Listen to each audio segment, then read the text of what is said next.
Alright, so I know I said I wasn't going to do another video on this one, or the next video would be on the dyno or whatever, but I want to go ahead and show what all I've done in the last couple days or whatever, and just kind of go from there. So, thought about it, and I went ahead and just completely removed all the holly where it was piggybacked.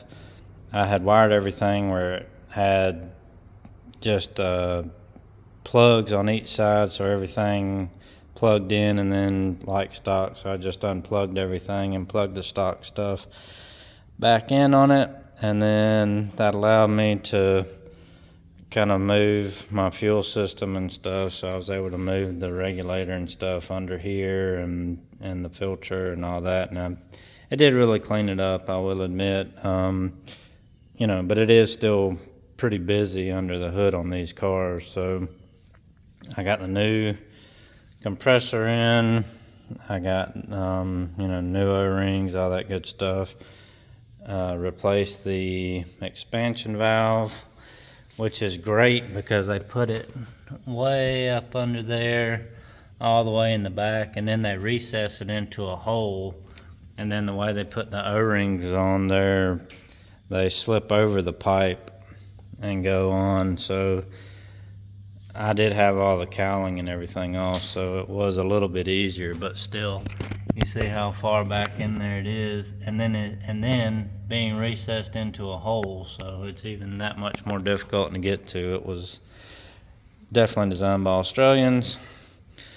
And so got that changed out, new O-rings, and then vacuumed it for an hour, and it held all night at 30 inches of vacuum, or 30 inches so it held, so no leaks.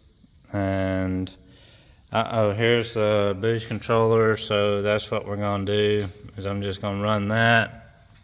We're going to put pump gas in it.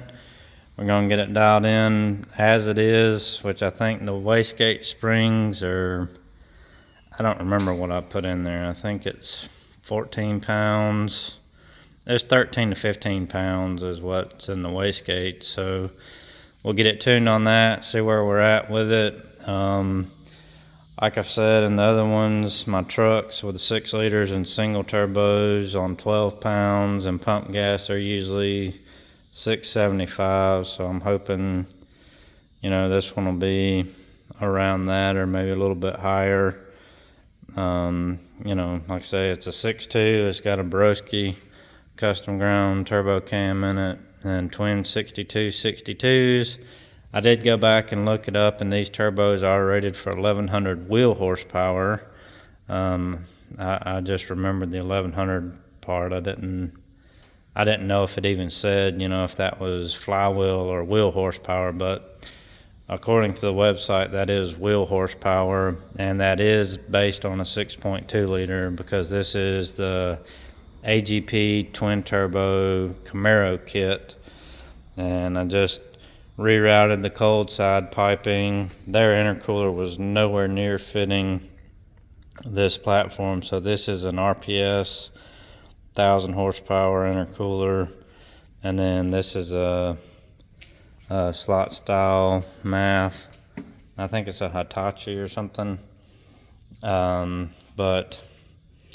So yeah, I was surprised by that. So it should be able to make pretty good power. These are Bosch 210s. Probably not going to run with these injectors with the tune in it. So like I say, I'll probably I'm going to be trailering it to Michael, so I don't know if I'll be able to drive it on the trailer or not. I'll just pull it on the trailer with the winch and then get it down there and let Michael get it running. We'll get it tuned on pump gas.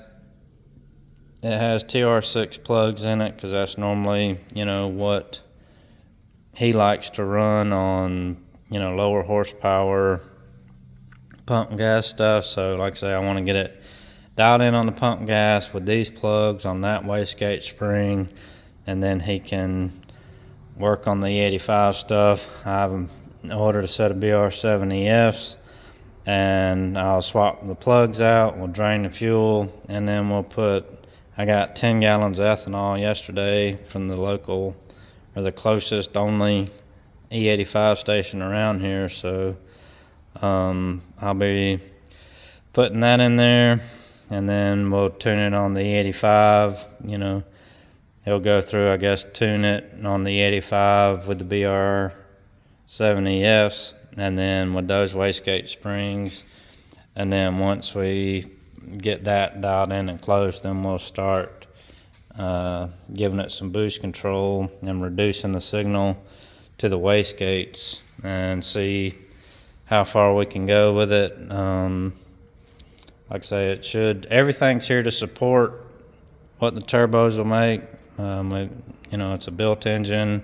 We've got the fuel system there. So again, we're using the stock fuel pump in the basket, and then we have an auxiliary fuel system that comes to a regulator in there, and then there's a check valve, and then it wires in right here. So the bottom fuel line is from the stock, and that runs the car, and then that turns on and at 4 psi via a Hobbs switch, and then it comes into the rail and around. So